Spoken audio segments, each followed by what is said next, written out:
estou aqui com a graça de Deus. I'm still here. Não, eu ainda estou aqui, graças a Deus. E espero no Senhor a chance de prosseguir um pouco mais e viver os anos que a gente tem pela frente. Porque os dias são maus, são dias complicados que a gente vive. E eu pergunto se todo mundo que, por exemplo, está aqui nesse dia, sente que nós estamos vivendo dias muito, muito diferentes no planeta Terra.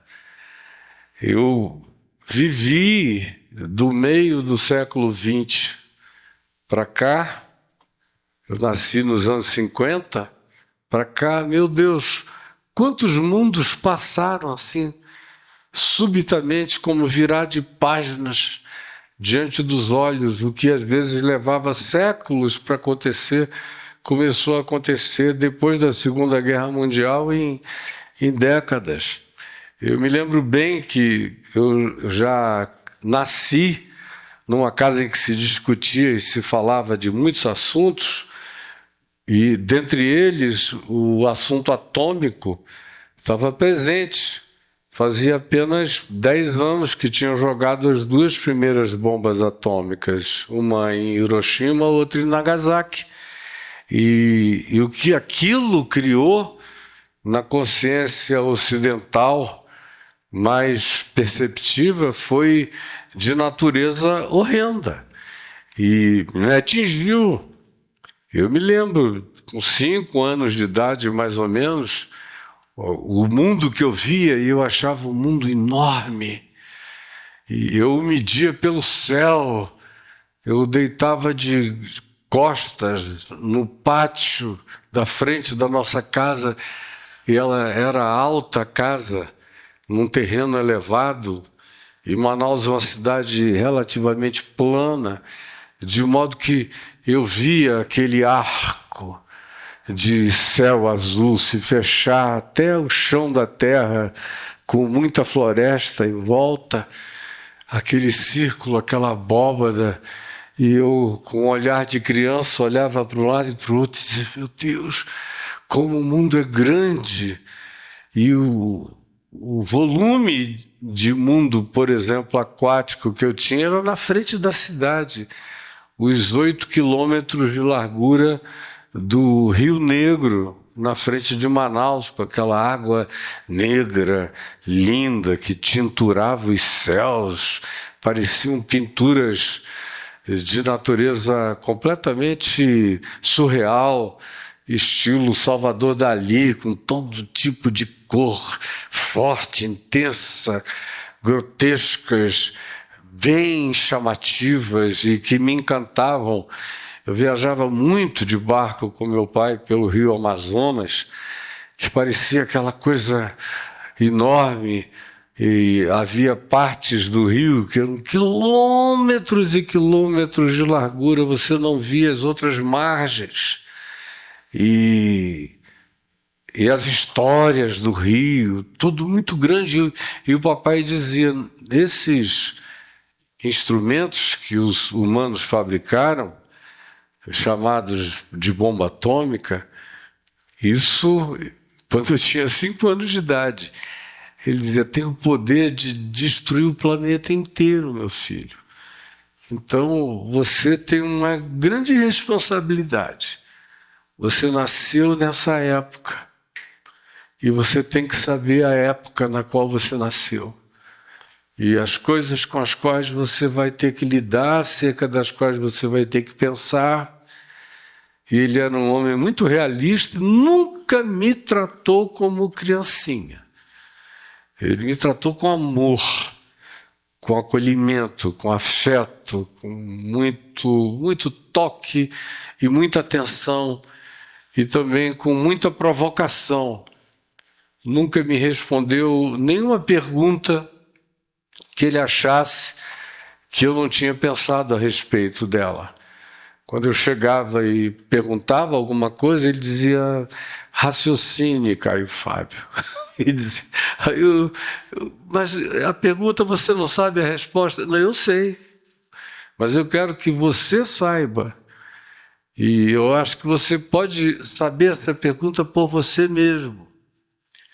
Porque não tem nada melhor na vida do que quando a gente aprende a pensar, a concluir, a deduzir e a ter opinião lúcida. Então vá andar um pouco, reflita sobre a questão que você me trouxe.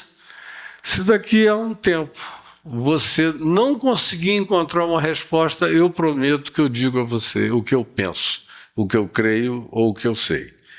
E lá ia eu, daqui a pouco eu voltava feliz da vida: pai, eu tenho impressão que eu entendi.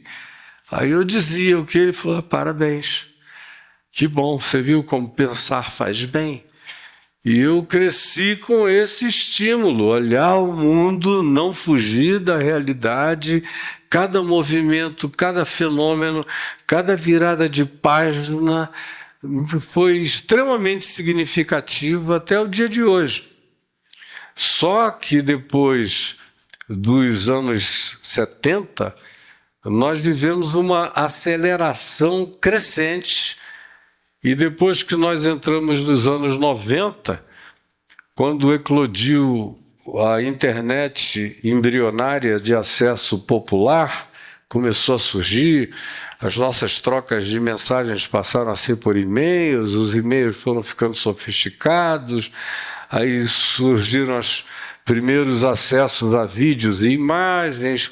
Tudo isso foi crescendo numa rapidez enorme, até que a gente chegou aos anos 2000 já com os streamings começando a aparecer, e o Google já estava em plena atividade, com rapidez de informação, tudo isso se universalizando, se globalizando extraordinariamente. A globalização deixou de ser apenas uma questão de natureza comercial e econômica entre as nações e global, e passou a ser um meio de percepção da existência uns dos outros intensamente, e de modo que não importava onde qualquer outro estivesse, a troca de informações, saber como se vivia ali, o que se estava desenvolvendo num outro lugar, aquilo acontecia num dia, no dia seguinte a terra inteira estava varrida por aquela informação que em outro tempo levaria muitos meses para chegar, e chegaria apenas para um grupo seleto. A maioria ficaria sem saber sobre boa parte das coisas importantes quase a vida inteira até morrer. Mas hoje em dia não, nós somos diariamente arrombados, somos feridos de todos os lados, com informações o tempo todo, que fazem com que a gente vá crescendo de um outro modo. E aí tem duas grandes reações. A reação prevalente é a tentativa de alienação, de tirar a cabeça dali: eu não quero nem saber disso, meu Deus, eu vou ficar com angústias, eu posso ficar ansioso, ansiosa, desenvolver pânico, depressão crônica contínua, medo, muitas coisas. Então eu não quero nem saber. Que foi o que o filme Não Olhe Para Cima. Quantos aqui não viram esse filme? Você nunca viu o filme Não Olhe Para Cima? Então pegue, acho que na Netflix está lá, com certeza. Não olhe para cima. Os outros viram, eu assumo. E a história é essa. Tem um corpo celeste monstruoso vindo contra o planeta, vai atingir o planeta. Há uma contagem regressiva, todas as tentativas para evitar não dão certo, falham. O que vem é maior do que a nossa capacidade de fragmentar e afastar do nosso curso e do encontro catastrófico com a gente. E aí a maioria da humanidade decidiu entrar em negação, que é um recurso psicológico que a gente vê como é fácil acontecer, como agora na pandemia. Houve muita gente que preferiu não pensar no assunto, então não está acontecendo nada.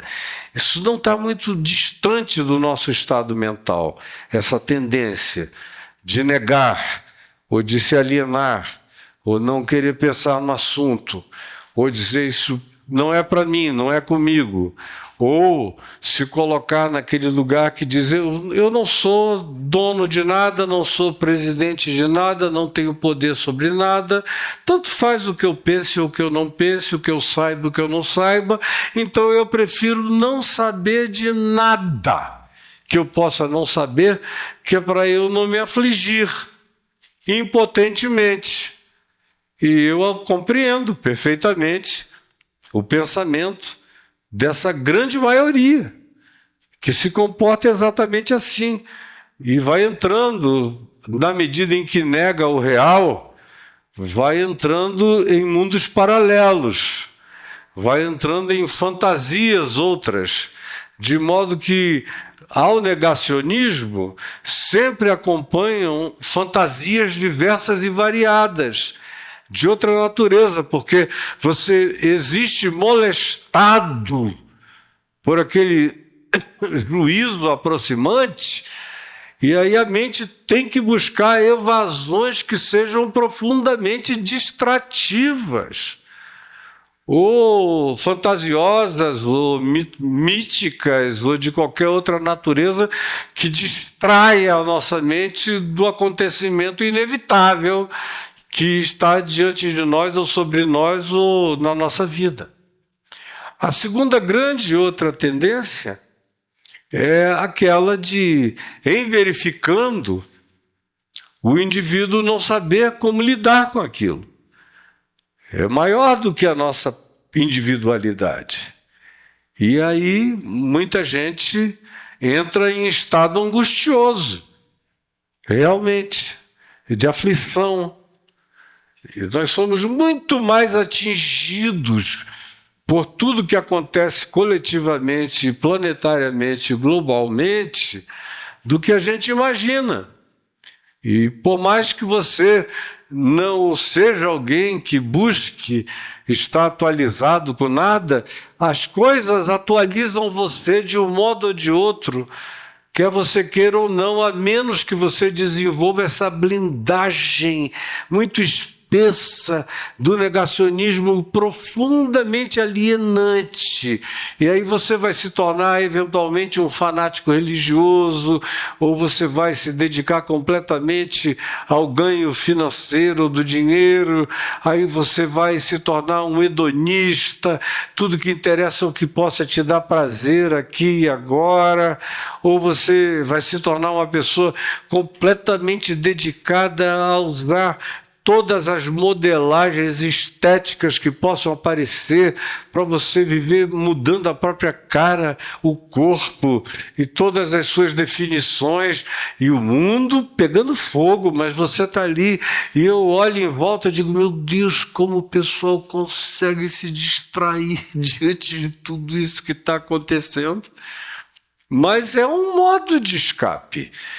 Do contrário, é essa outra tendência de gente que diz, eu não tenho estrutura para lidar, eu fui tentar lidar com isso e essa coisa me acachapou e eu agora estou doente de alma, de medo, de pânico. Eu não consigo entender o que está acontecendo.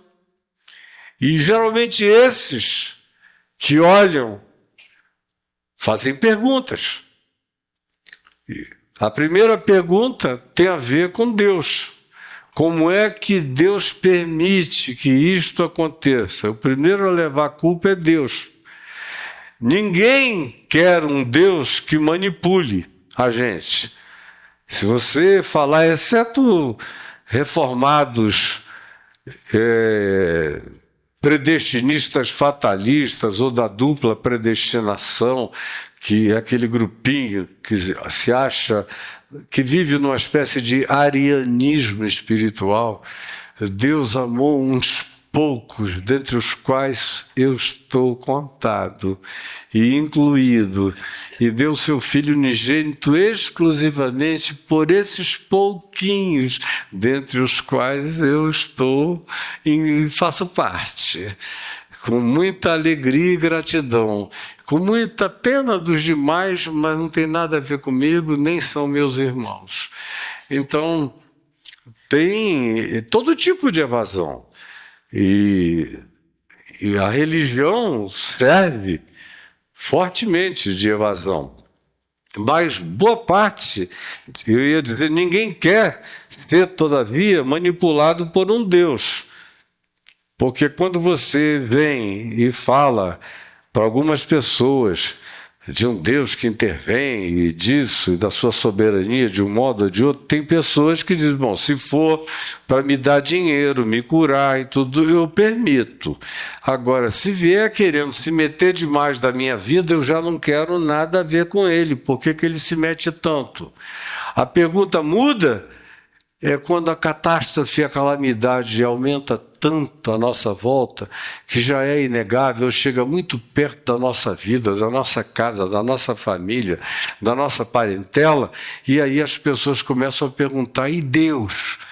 Por que deixa que tanta coisa assim aconteça? Aí ele começa a abrir os olhos até para outros lugares do mundo que ele nem enxergava, para outros grupos humanos que ele nem queria perceber, e transfere toda a responsabilidade para um Deus que deveria estar jogando videogame com a gente, nessa proposta atual do universo holográfico. O universo é só uma holografia. E acima disso tudo, outra vez, eles não escapam de demiurgos, ou de divindades, ou de Deus mesmo, acima das demais divindades. Volta todo mundo para jogar videogame, só que não é no Monte Olimpo, é na Terra inteira. As divindades manipulando a gente como bem interessem, porque essa visão do mundo holográfico é assim. Eu estou só dizendo isso para mostrar que, de um modo ou de outro, a gente busca anestesias que diminuam a nossa angústia, porque enxergar demais atordoa a grande maioria. E há uma minoria que quer, mas nem sempre está preparada para enfrentar. Não tem estofo de alma e de esperança para aguentar. E entra em agonia. Boa parte do ateísmo com o qual eu lidei na minha juventude, nos meus primeiros anos de ministério, eram esses que falavam e perguntavam acerca de onde está Deus diante da fome, da pobreza, da miséria, da morte, das guerras e da não intervenção.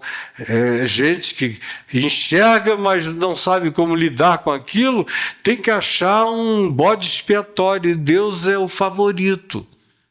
Mas não somente Deus.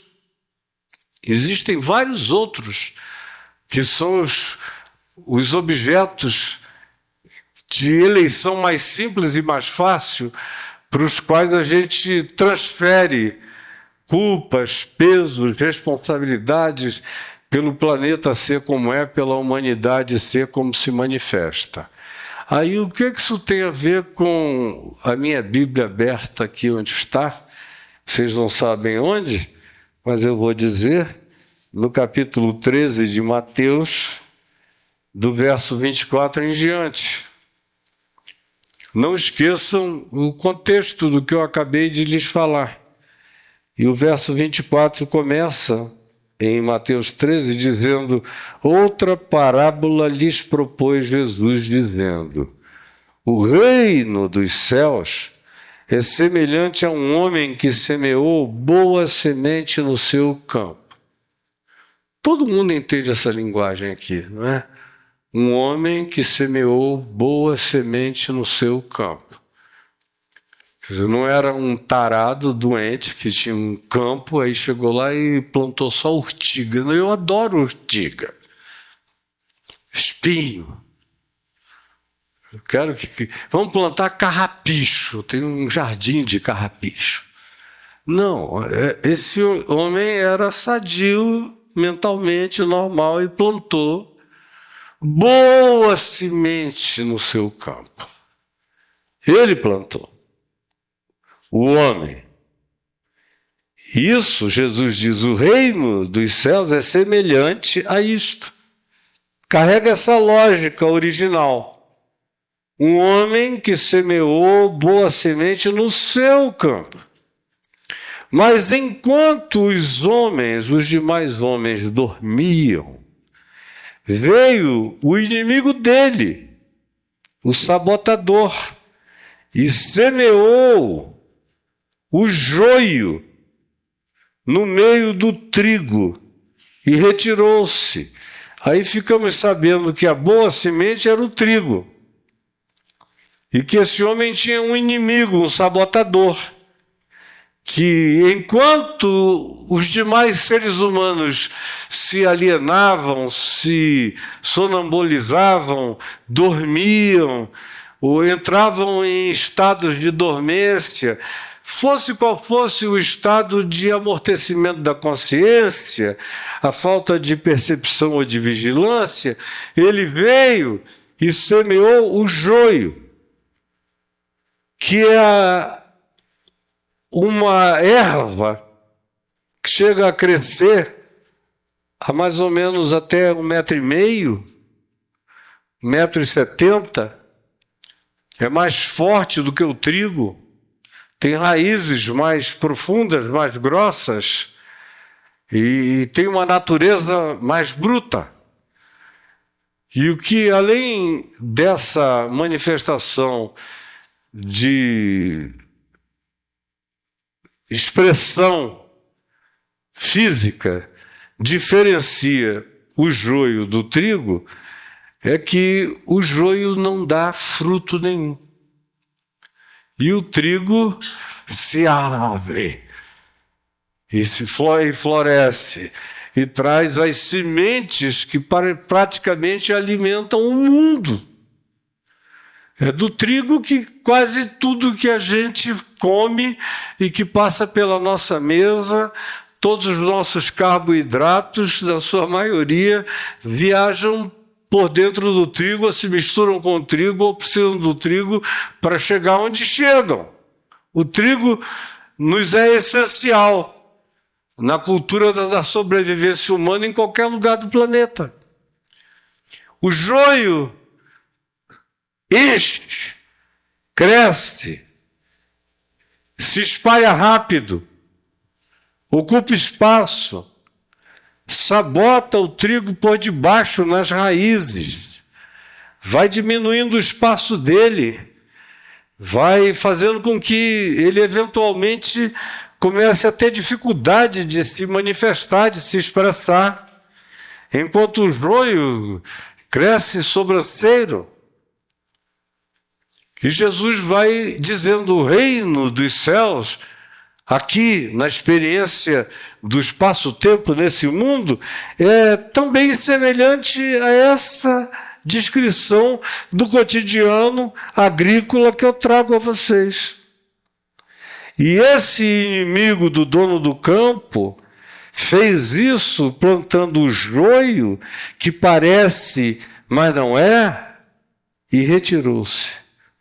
E quando a erva cresceu e produziu fruto, então o joio botou toda a sua força para o lado de fora, sem nenhum fruto, mas com um poder sufocante, avassalador, inquestionável e inegável como presença poderosa no campo daquele homem.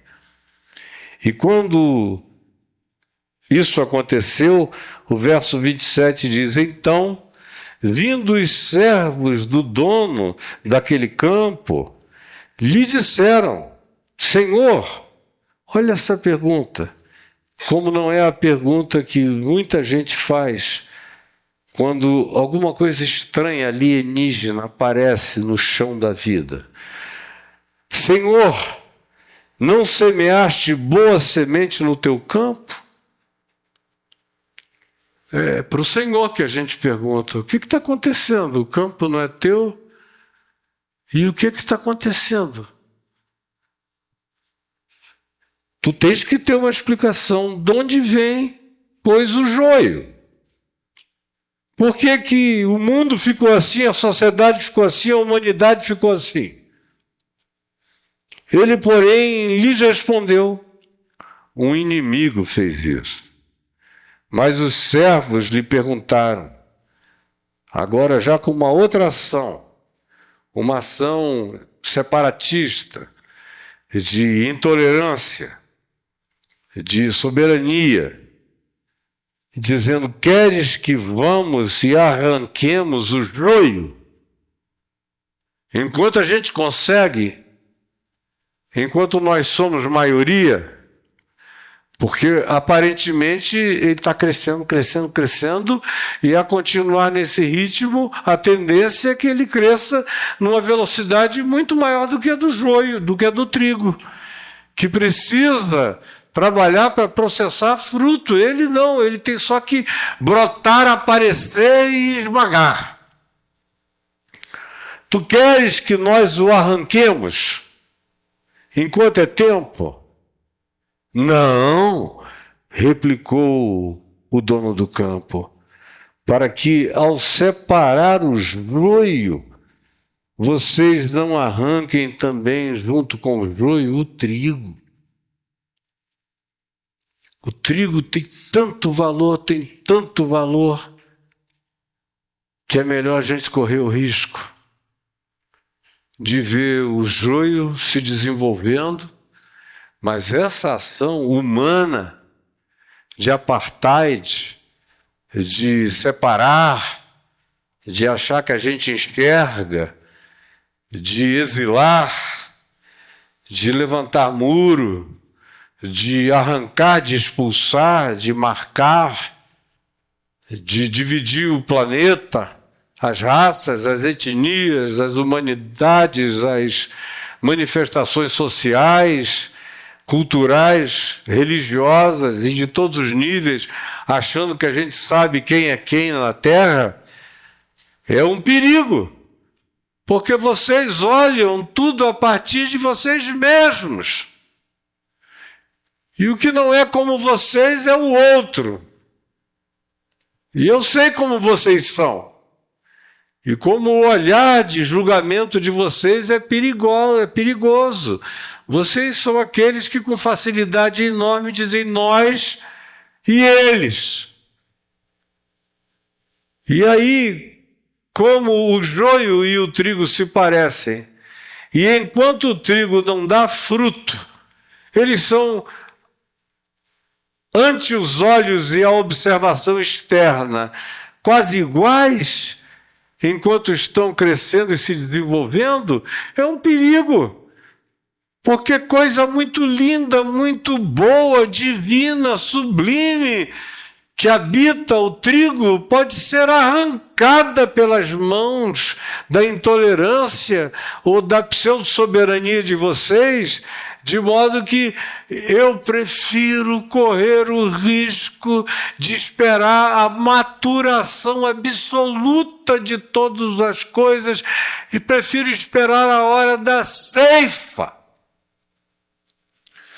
Quando quem dá fruto já deu fruto, e quem não dá fruto só cresce, espalha, expande, sufoca, mas fruto não produz. E tem mais um detalhe: deixem-os crescer juntos até a colheita, e no tempo da colheita eu direi aos ceifeiros, aos que forem preparados e qualificados para essa tarefa, e não são vocês: ajuntai primeiro o joio, saiam e reúnam o joio, e atai-o, amarrai-o em feixes, para ser queimado, que é como se faz com o joio no campo. A imagem é essa, é de extingui-lo, arrancá-lo definitivamente e queimá-lo, e não deixar nem raiz nem ramo, acabar, extirpar para sempre. Mas o trigo recolhei-o no seu celeiro. Aí Jesus continuou falando, isso era na Galileia, contou mais 2 parábolas, 3 parábolas, e na realidade 2, e uma delas é uma explicação de por que ele falava tanto por meio de parábolas. E aí diz o verso 36, que ele despediu as multidões e foi para casa, onde ele ficava em Cafarnaum, à beira do mar da Galileia. E chegando-se a ele os seus discípulos, disseram a Jesus: explica-nos a parábola do joio do campo. Vocês vejam que não é nem explica-nos a parábola do trigo. O que impressionou a eles não foi o trigo, mas o joio, a maldade, essa capacidade, pode deixar assim escurinho que tá bom, essa capacidade de se expandir por baixo, de minar tudo, de sufocar por cima, não oferece nada, não produz nada, não traz fruto nenhum, mas é de uma expansividade brutal. Tomou conta da mente deles e eles vão e perguntam: explica-nos a parábola do joio no campo. E ele respondeu: preste atenção, coloquem-se dentro daquela casa, às margens do mar da Galileia, em Cafarnaum, e ouçam a explicação de Jesus. O que semeia a boa semente, que é o Evangelho do Reino de Deus, e que é aquilo que o Evangelho produz nos corações que lhe dão a melhor resposta, esse que faz isso, esse semeador, é o Filho do Homem, que é a linguagem que Jesus usa para se autodefinir o tempo todo nas suas múltiplas relações, especialmente quando ele está explicando alguma coisa de natureza futura. Ele quase sempre alude a essa figura que aparece a primeira vez na Bíblia no livro de Daniel, o Filho do Homem, e que se tornou uma expressão cunhada para designar o Messias. E, portanto, ao dizer isto, ele se coloca nesse lugar messiânico. O que semeia a boa semente é o Filho do Homem. A boa semente, o campo, é o mundo. Não é a igreja. Jesus quase não fala em igreja, ele só falou 2 vezes. No Evangelho de Mateus, por exemplo, 2 vezes. Em Mateus 16 e em Mateus 18.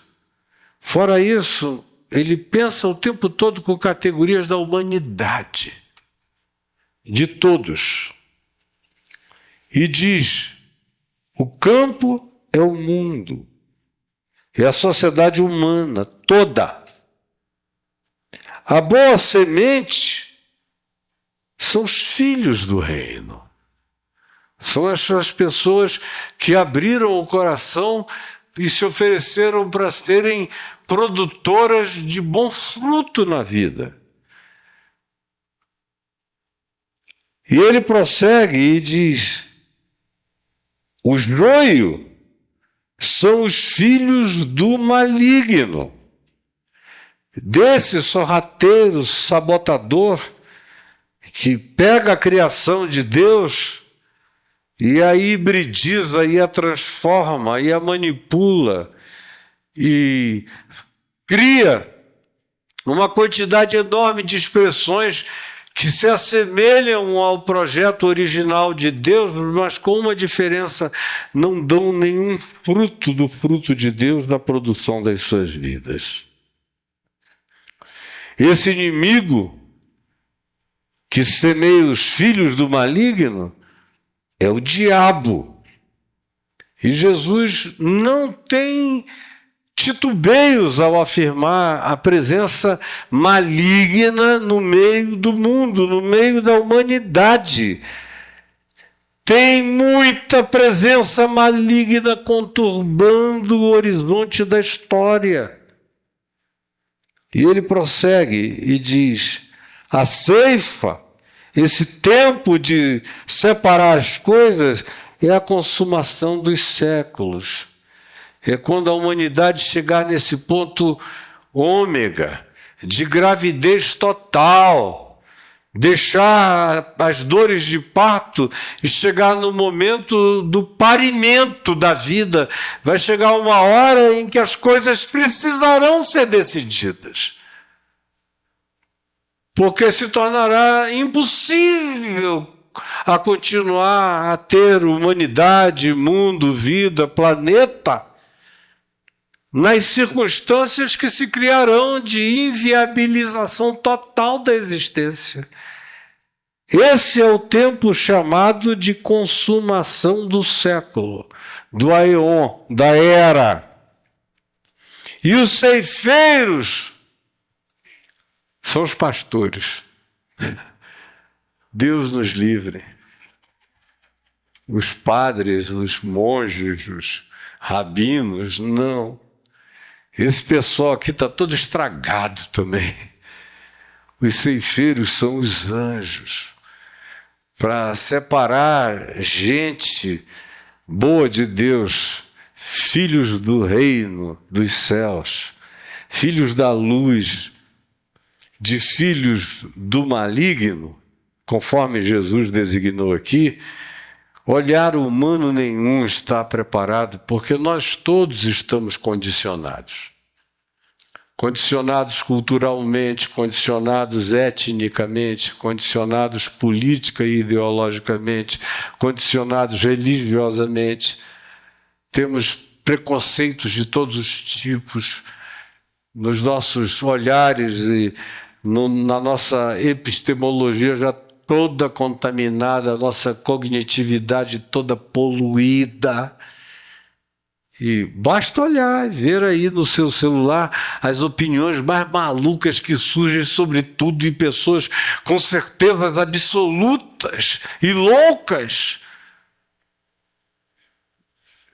E que se a gente entrega qualquer que seja o poder para elas definirem, ou dar poder a um maluco desses, como a gente tem visto nos nossos dias o que eles são capazes de fazer, vide o atual momento civilizatório. Eu já gostei demais dos Estados Unidos e toda hora tem alguém me perguntando se eu não gostaria de ir, que me levam para lá, isso e aquilo. Eu não preciso nunca pagar nada. Quando eu vou a algum lugar é porque estão me levando. Mas eu estava conversando com a Adriana anteontem, dizendo que choque isso. É um lugar onde eu já morei 7 anos. Tenho tantos amigos, a maioria dos quais, como eu já estou com 70, a maioria dos meus amigos já partiram. Mas para mim, de total desconhecimento o que está acontecendo nessa geração. Eu sei, mas não consigo entender, nem acolher, nem aceitar. Quando, por exemplo, você substitui o Billy Graham, que foi para o Senhor, e vem no lugar dele o filho dele, o Franklin, que é a antítese do pai em tudo. É o oposto. Parece que veio de outra dimensão, contrária àquilo pelo que o pai deu a vida. Isso no meio de milhões de exemplos lá. Que choque! O Israel. Há pessoas aqui que já foram lá comigo. E eu estou levando gente para lá desde os anos 70. Levei milhares de pessoas até aqui. E já cheguei lá tantas vezes. Com saudade de sentir o cheiro dos ciprestes. Primeira vez que eu cheguei, era às 4 da manhã, o aeroporto Ben Gurion era pequenininho. Eu cheguei ali com umas freirinhas, alugamos um táxi Mercedes palestino, antigo, e fomos juntos de Tel Aviv para Jerusalém. O primeiro lugar que eu parei foi em cima do Monte Sião, perto da Igreja da Dormição e do cenáculo do Pentecoste. E aí elas entraram ali no monastério e eu perguntei, aonde eu estou? Aí elas falaram, você está no Monte Sião. E eu, jovem de 22 anos, mais ou menos, olhei em volta com meu coraçãozinho tão novinho na fé, 4 anos de experiência com Deus. Eu fiquei todo perfumado de cheiro da madrugada, do Monte Sião. Que coisa linda, meu Deus! E quanta experiência de amor eu vivi lá. Não com judeus ou palestinos necessariamente. Aliás, eu vivi muito mais experiências de amor com palestinos até do que com judeus. Mas com as pessoas que eu levava e com as emoções que a gente tinha enquanto a palavra ia sendo ensinada por mim a eles. Quanta emoção doce! E o meu filho Ciro, agora, 15 dias atrás, ou um pouquinho mais no Rio, falou, pai, eu não quero voltar mais a Israel, porque eu tive tantas memórias lindas e boas, e eu experimentei tantos amores lá, que eu não quero poluir a minha alma com o que aquilo se tornou, e está se tornando. Eu falei, essa é exatamente a minha situação. Eu estou como aqueles que foram felizes em determinados lugares e depois a vida muda tanto que você não quer mais nem voltar a eles para não desconstruir a emoção daquilo que verdadeiramente um dia existiu em você e das experiências que você teve no lugar. Eu, pelo menos, sou desses também. Aí você vai vendo o que vai acontecendo pelo mundo. Um cara assume o poder nos Estados Unidos da América em menos de 2 meses, olha a confusão mundial, global para todo lado, os amigos viram inimigos, os inimigos viram amigos, as coisas vão sendo viradas, depois ele não sabe como desvirá-las, se arrepende de ter ido para um lado, quer puxar para o outro, quanto mais ele puxa, mais ele esgarça, e todo mundo se prepara, e onde havia amigos agora tem inimigos, e onde havia inimigos continua a haver inimigos. E tudo vai ficando pior em todos os continentes, em todos os lugares. Porque de repente isso acontece porque a gente está chegando nesse momento de gravidez da história que se aproxima dessa consumação do século. E aí, Jesus diz, os ceifeiros são os anjos. São seres de outra dimensão. Não são humanos tirados de nenhum grupo do planeta. São seres de outra plataforma, de outra energia, de outro olhar, de outra compreensão, de outra capacidade de avaliação, de outra mente. Segundo a objetividade do amor da mente de Deus em Cristo Jesus. Eles virão com esses critérios e categorias. E mandará, portanto, o Filho do Homem, os seus anjos, que ajuntarão no seu reino todos os que viveram para serem escândalo, que são o joio, e os que praticam a iniquidade, que é o joio, que não dá fruto, mas produzem os choques, são os criadores de escândalo, de perplexidade, de estupefação, de medo, de pânico, de angústia, de humilhação para todos lados, e os que praticam a iniquidade, o que não é justo, não é verdadeiro, que determinam que verdade é a que eles querem que prevaleça em nome da verdade, embora seja apenas mentira. E esses seres de outra dimensão, que a Bíblia chama de anjos, que virão e farão esse trabalho, lançarão na fornalha acesa esses entes da maldade para extinção.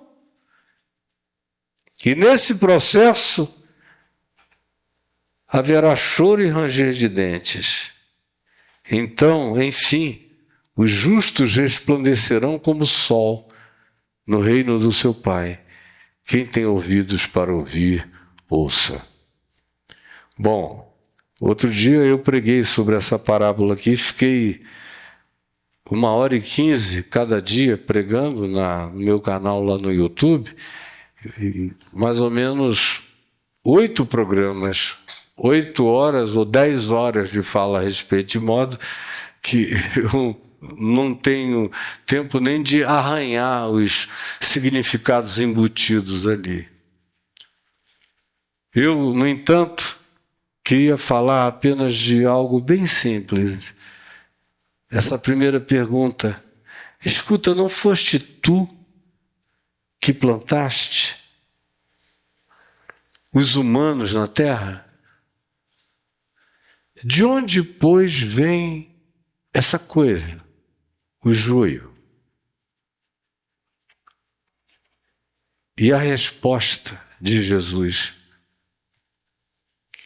é que isso aconteceu enquanto os homens dormiam.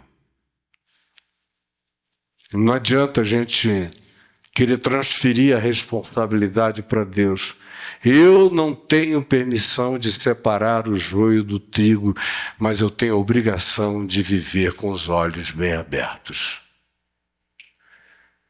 Ver quem eu escolho, o que eu indico, o que eu aprovo, aquilo com que eu me comprometo. Do contrário, eu passo a ser parte da própria calamidade que eu gostaria de ver evitada. Isso é o equivalente a enquanto os homens dormiam. Porque a maioria da humanidade vive num estado de alienação, de sonambulismo. Paulo é radical quando diz que vivem mortos em delitos e pecados. São, como ele diz aos Coríntios, bonecos de carnes andantes, mas espiritualmente falando, cegados, sem nenhum discernimento. Enquanto os homens dormiam, enquanto se distraíam, enquanto achavam que tudo era coisa de somenos, enquanto não levavam a sério aquilo que tem o poder de atingir as vísceras da existência humana, individual, familiar, coletiva e planetária, com consequências indizíveis. E você pergunta, onde está Deus? A minha pergunta, ou a pergunta de Deus que eu faço a você, onde você estava? Aliás, onde você tem estado? Fazendo o quê? Brincando de quê? Aí a gente vê o diabo brincando de presidente, de autoridade, de juiz, ou de qualquer que seja a expressão de proeminência, e fica achando que tudo isso é coisa de somenos, mas isso vai alterando a natureza da existência. Porque tem um tempo em que as coisas estão crescendo juntas e a gente não consegue bem diferenciá-las uma da outra. Mas quando chega aquela hora em que a vida tem que ser percebida pela manifestação do fruto, porque a ausência dele total já dá conta de que ali existe uma natureza estranha, alienígena, que não foi plantada pelo dono do campo, que não foi plantada por aquele que eu sei que só bota sementes boas na vida, não é para eu separar, nem fazer qualquer outra coisa, mas é para eu abrir bem o olho e advertirmos-nos uns aos outros sobre que natureza nós vamos querer que prevaleça entre nós, porque nós, além de nos alienarmos, ainda acabamos sendo co-beligerantes em favor daquilo que chega apenas para não trazer fruto nenhum e sufocar tudo por cima e minar as estruturas por baixo. O fruto, se você quer saber o que é o que caracteriza uma coisa em relação à outra, é o mesmo sempre. Não tem que inventar nada além do que Jesus já disse que é o fruto. O fruto é tudo que decorre do amor. O trigo dá o fruto do amor. Amor de acolhimento, amor relacional, amor solidário, amor que propugna e busca com brandura, sem atitude execucionista e nem xerifa da humanidade, mas propugna a prática da justiça, da misericórdia. Ontem eu vi o Elon Musk dizendo que o pior handicap, a fraqueza mental dos seres humanos é sofrerem de empatia. A pior coisa que existe num ser humano, na mente humana, é a empatia. Esse é o maior sinal de doença mental, é a empatia. Eu falei, meu Deus, a gente está aqui nesse planeta e ele com esse poder todo dizendo que os seres humanos empáticos são doentes da mente.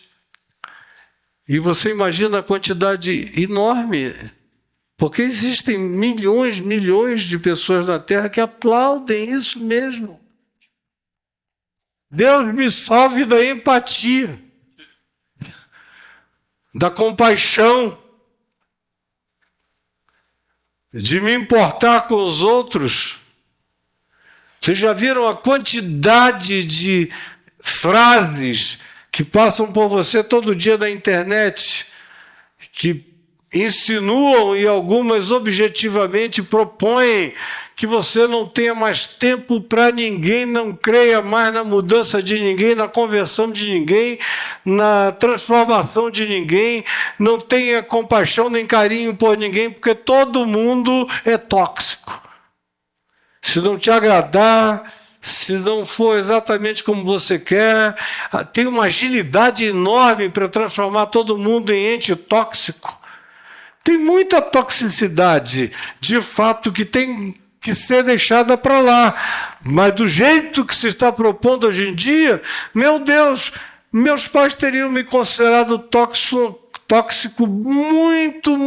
muito tempo atrás e não teriam nunca mais se voltado para mim, e eu só estou aqui porque teve gente que olhou nos meus olhos, viu que eu estava fazendo o que era errado, mas que teve a coragem de me dizer, você está fazendo errado, mas eu vejo que tem bondade nos teus olhos. E essas pessoas nunca mais saíram do meu coração, porque enxergaram para além das ações imediatas de um adolescente ou jovem, algo mais profundo no meu ser, e tiveram paciência de esperar.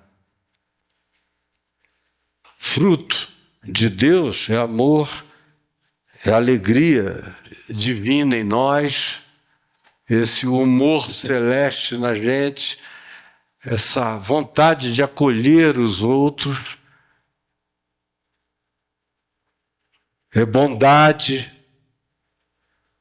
na nossa prática, na nossa oferta de vida, uns para com os outros, começando no íntimo da nossa casa, até as múltiplas relações da gente na vida. É fidelidade, é não viver traindo e não trair, é lealdade, é longanimidade, que é essa capacidade de dar tempo, é uma paciência elástica. Chega uma hora que você tem que cortar se implicar em abusos absurdos. Mas assim mesmo você o faz amando. Deixa ir, mas ele irá abençoado e perdoado. Eu não guardarei nada e não desejarei nada senão o bem. O fruto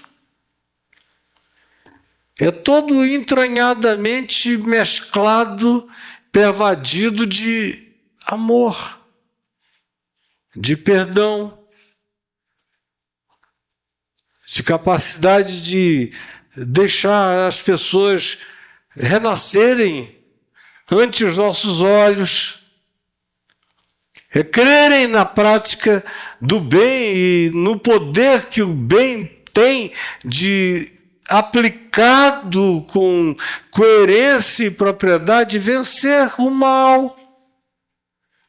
É não abdicar do bem e escolher as armas malignas achando que eu posso combater o mal com o mal.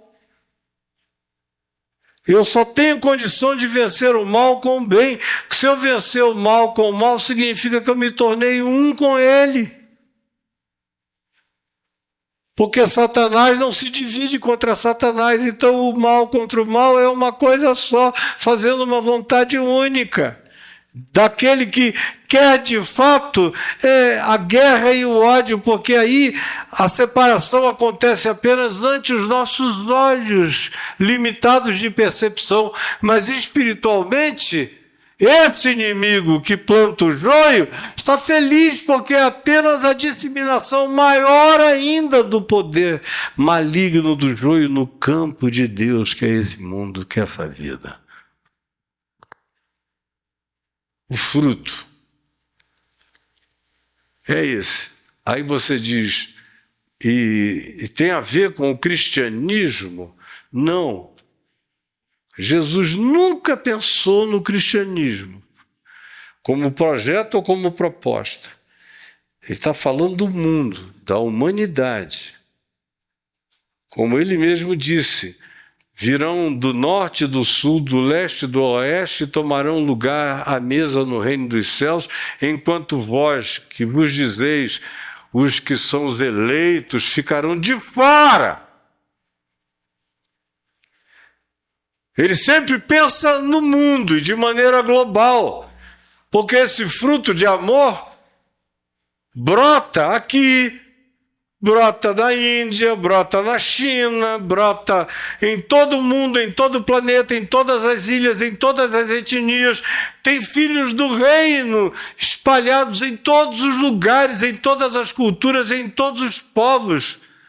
Vocês imaginam que a Terra e o mundo teriam chegado até aqui se não houvesse muito mais gente do que apenas os cristãos espalhados pela Terra? E olha lá que quando se fala de cristãos não se está falando de mais nada, a não ser também de um grupo profundamente corrompido, e no ocidente da Terra faz parte do grupo mais patrocinador de todas as malignidades que a gente tem visto acontecer nas últimas décadas. No ocidente inteiro planetário. De onde, pois, vem o joio? Vem do meu sono, do teu sono, da minha alienação, do meu descaso, do seu, do nosso. Vem da nossa indeterminação de consciência e de colocação de raiz plantada do amor de Deus em nós e a partir de nós na vida e nas múltiplas relações da gente. vem da nossa omissão, vem da nossa falta de coragem de apanhar, de botar a cara para fora, de dizer o que é e o que não é, de que lado da vida você está e pronto. Esse é o sono. É a submissão universal, esse silêncio perverso. É um negócio diabólico. Tudo que a gente boa se aquieta, se acomoda, não deixa eles brigarem para lá. Isso vai entrar na tua casa. Você vai beber essa água, vai comer essa comida, vai ser devorado por isso, vai deitar na tua cama. Basta você continuar no projeto desse sono e de não envolvimento com a raiz da vida. Então depois vem o joio. Enquanto os homens dormiam, veio o inimigo deles, semeou o joio no meio do trigo e retirou-se. Aí ele não precisa nem ficar. Não precisa. O diabo pode ir para o resort do Tártaros. Para onde quer que ele queira, porque a gente dá conta da maldade aqui. Para todo lado. Eu, pelo menos, olho e digo, meu Deus, para que diabo se a gente tem esses caras todos? Cada satanás que não tem tamanho. Com obstinação, com declarações absolutamente abjetas, porém objetivamente postas. De onde, pois, vem? Não olhe para os céus e não pergunte a Deus, pergunte a você mesmo. Onde eu tenho estado enquanto o joio cresce? Qual a natureza do meu sono, da minha alienação, da minha covardia, da minha omissão, do meu silêncio, da minha falta de compromisso? Olhe, do ponto de vista mundano, a minha vida podia ser excelentemente boa se eu decidisse me fingir de quem dorme. E não dissesse nada, e não pusesse a cara para fora, e não falasse tudo que eu já falei até hoje e falaria até morrer. Porque uma coisa vocês tenham certeza, eu vou morrer vivo, falando. O Evangelho do Reino de Deus. Sei as consequências, já sofri muitas delas, e eventualmente sofrerei muitas ainda, mas e daí? Faz parte da manifestação da existência do trigo, dá o fruto da confissão dos lábios que amam a Deus e querem a manifestação do reino de Deus e querem ver a eclosão dos filhos do reino, dos filhos da luz, a manifestação de gente boa de Deus, espalhada e pervadida e penetrantemente posta e crescentemente impregnante, como um bom fermento entrando na massa do mundo, para ver se a gente diminui as implicações catastróficas das coisas que crescem avassaladoramente entre nós. A gente está vivendo na proximidade do tempo da ceifa.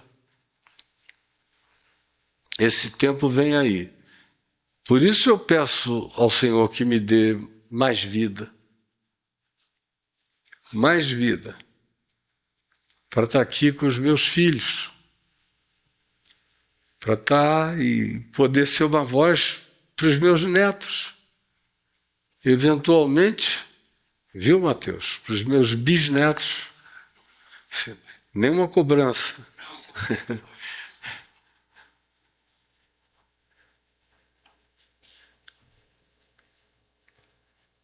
Para os seus filhos.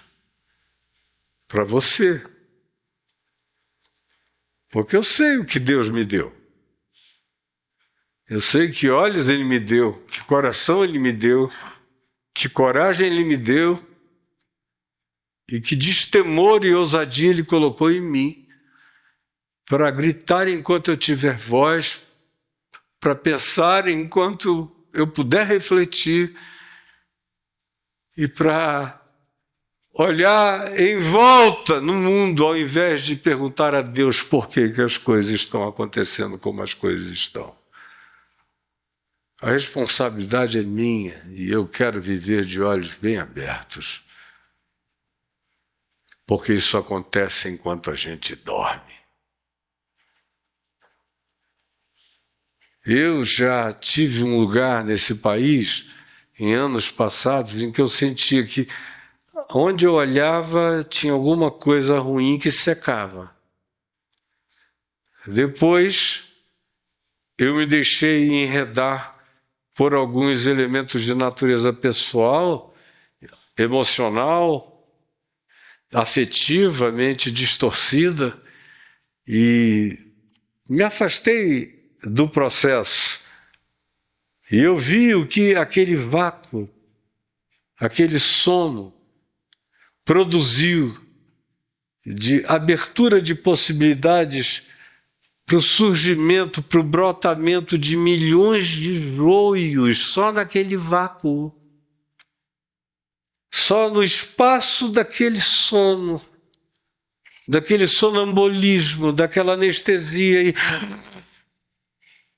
Que eu sei que eu tenho uma vocação para ser uma vocalização de Deus no mundo. Isso ficou provado para mim e para milhões de pessoas aqui no planeta inteiro, por muitos anos. Aí, de repente, veio aquele marasmo pessoal. Sob as alegações existenciais, emocionais e afetivas de que eu estava também cuidando de mim mesmo, o que não deixava de ser um aspecto da realidade, mas tinha sido feito de maneira tão troncha que eu acabei cortando as cordas das principais âncoras da minha existência e fiquei à deriva por um momento. Bastou isso. Eu vi, e a responsabilidade é minha, eu não transfiro para ninguém o que aconteceu de surgimento de joio para todo lado, que durante os anos em que meus olhos andavam bem abertos, dizendo em cima da hora, para todos e em todo lugar, o que era e o que não era, como prevenia o crescimento dessa malignidade. Agora, tem muito mais joio do que trigo entre nós. E a nossa tarefa ficou extremamente maior e o nosso desafio incomparável. Não sei você, mas no que me diz respeito, eu estou aqui, Jesus, renovando no meu coração o compromisso de ficar acordado. De, na minha vida, não dar mais lugar ou espaço, ocasião ou oportunidade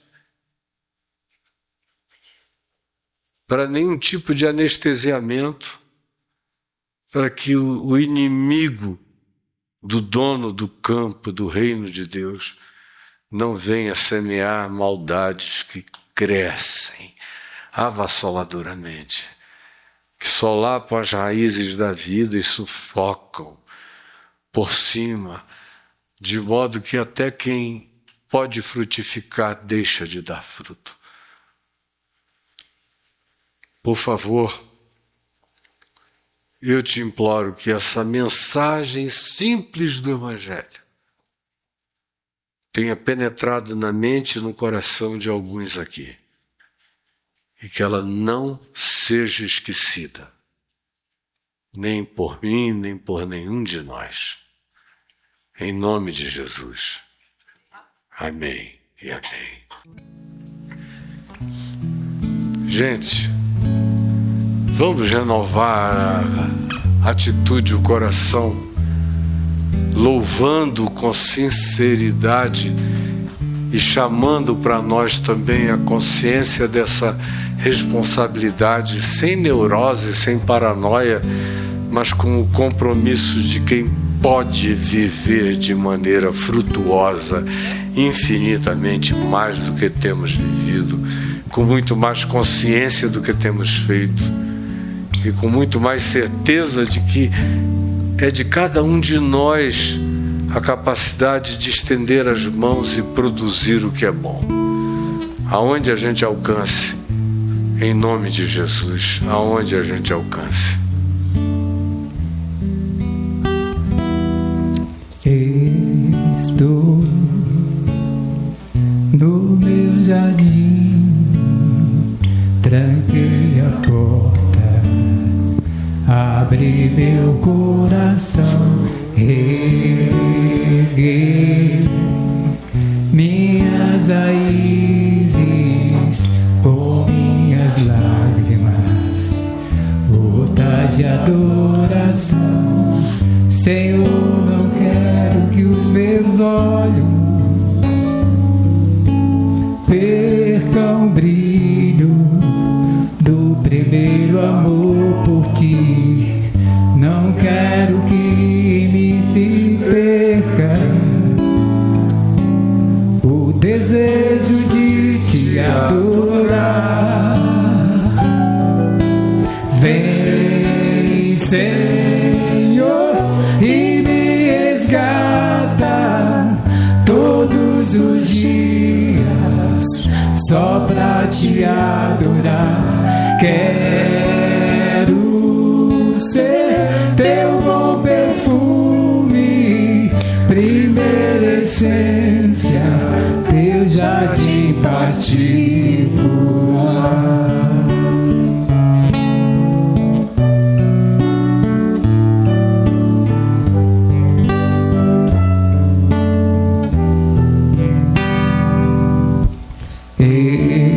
Estou no meu jardim, tranquei a porta, abri meu coração, reguei minhas raízes com minhas lágrimas, gotas de adoração. Senhor, não quero que os meus olhos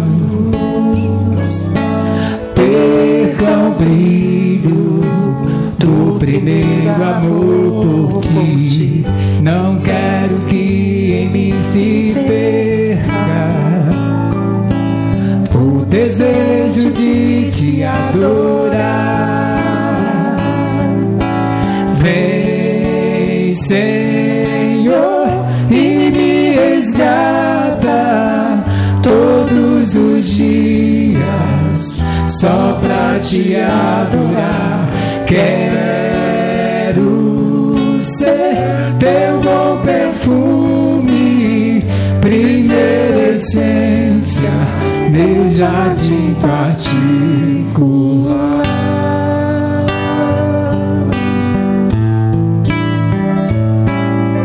Te adoro, te adoro. Vem sobre mim, Senhor, vem sobre mim, Senhor, vem sobre mim, Senhor. Te adoro, te adoro. Vem sobre mim, Senhor, vem sobre mim, Senhor, vem sobre mim, Senhor. Ó vem, Senhor. Amém. Vamos dar as nossas mãos, todos nós. Vamos orar juntos, pensando em cada palavra, a oração que Jesus nos ensinou.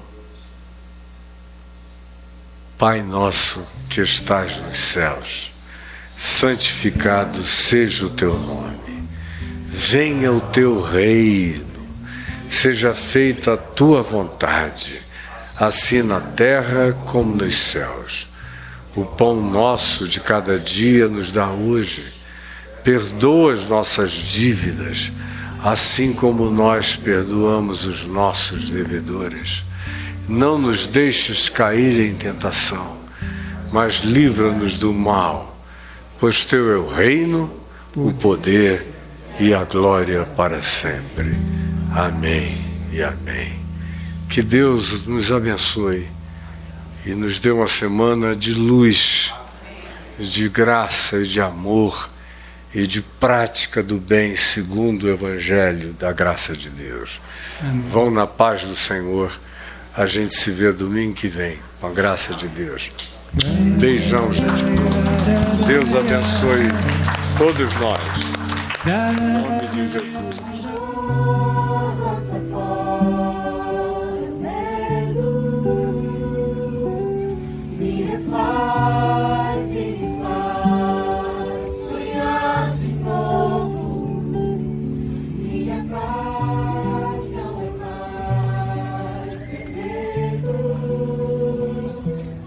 Invadiu meus dias mais.